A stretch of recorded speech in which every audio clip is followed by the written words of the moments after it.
something which has the capacity, A, to actually completely change the entire security infrastructure of the world. We don't need VPNs, we don't need firewalls, we don't need all of these security controls when you can just build a network out of endpoints.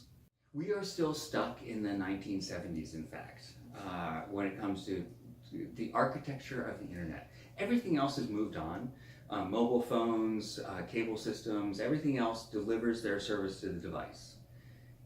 In the internet, we're still in the console system where you can just walk up into the computer lab and you can sit down at the console and you can log in and you can do your thing. Right. And as much as that is an admirable goal, it is the use case which 0.01% of humanity actually uses, and 90% of projects are built around. It's like, oh, but I just need to go into this library and be able to log in and get my email and do my banking, which is so fundamentally not true. We're really trying to change the way that the internet works. We're really trying to say that you don't need to deliver the internet to the human, you deliver it to the device, and the human controls the device. And there's great technology to ensure that you have fingerprint control, optics, all sorts of things that can allow a person to have secure control over the device. But if you try to bypass the device and ask the person to be the cryptographer, it's just a disaster, because your device speaks 256-bit crypto in milliseconds, and you can barely remember a 5-letter password. So what Rivetz is engaged in is building apps that use our technology, that sit on top of the technology, and use the core hardware crypto to protect it, to make it secure, largely so that other people can copy us. Right. We don't want to build the apps. What we want to do is see the platform change the internet by having the devices be the endpoint. We're held back in many ways by the fact that we only communicate security between internet services and humans. When we get to the point where we can have a security relationship between devices, between Right. servers and devices and devices and devices, but really they're all the same thing, which is actually part of Rivetz architecture. Right. And when you say devices, do you mean only smartphones or smartwatches, TVs? Everything. It's Okay. like, I've got a Nest over here, which Right. ought to be able to have the same controls, the same relationships. You want to just know that these devices have identities, and these identities are in communities, and these communities represent an intent. Right. And an intent is a person. So if you're hands off from the actual human behind the system, and you say, this phone is me, this computer is me, this Nest is me, this TV is me, if all those things are me, then great. With all those things, I can contact them other places. I can trust them to back up each other. I can trust them in many different ways. And then my collection of things can then connect to another collection of things. It's a very Internet of Things kind of architecture. Right.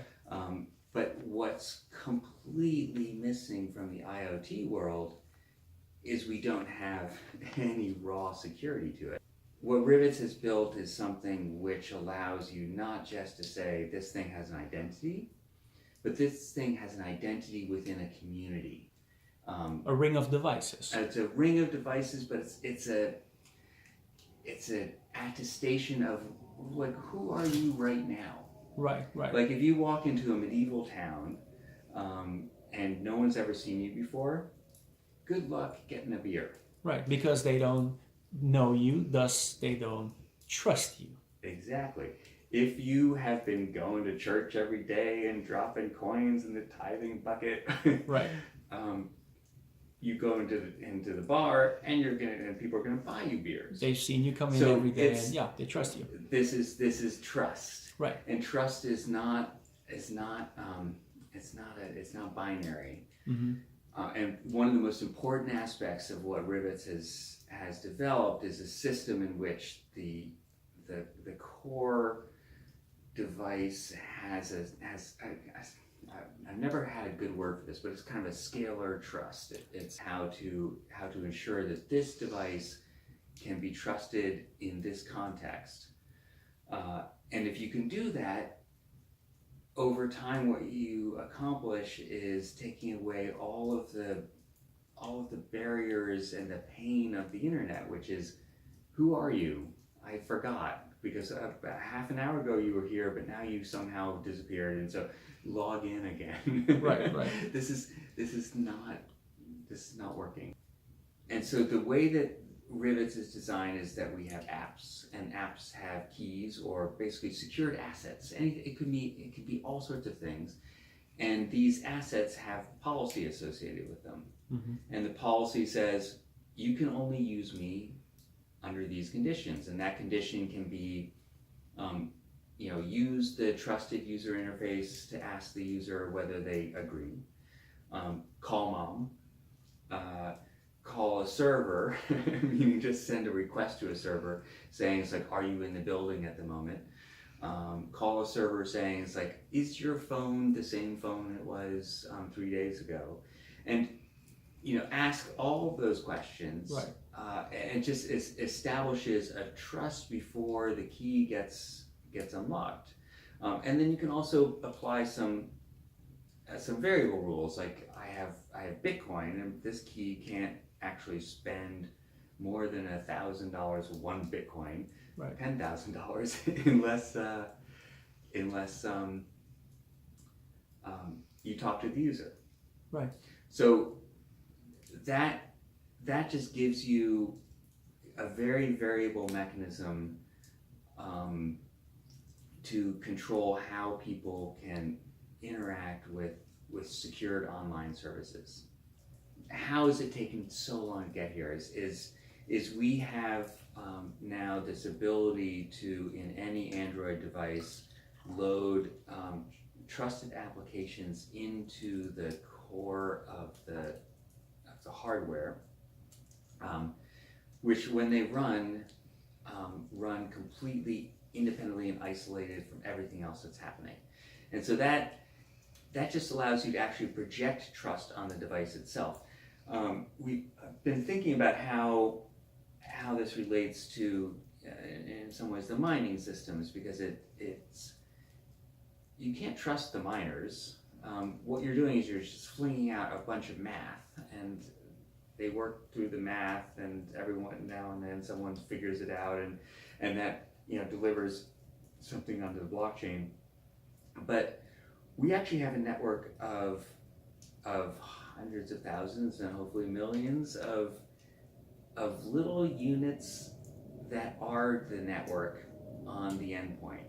So it's part of the system already. It's not, there's no additional security that needs to be imposed on it. There's no consumption of something, no manufacturing of scarcity, right. Because the scarcity is just the fact that it's a single device and only that device can have that key, and we're confident in that.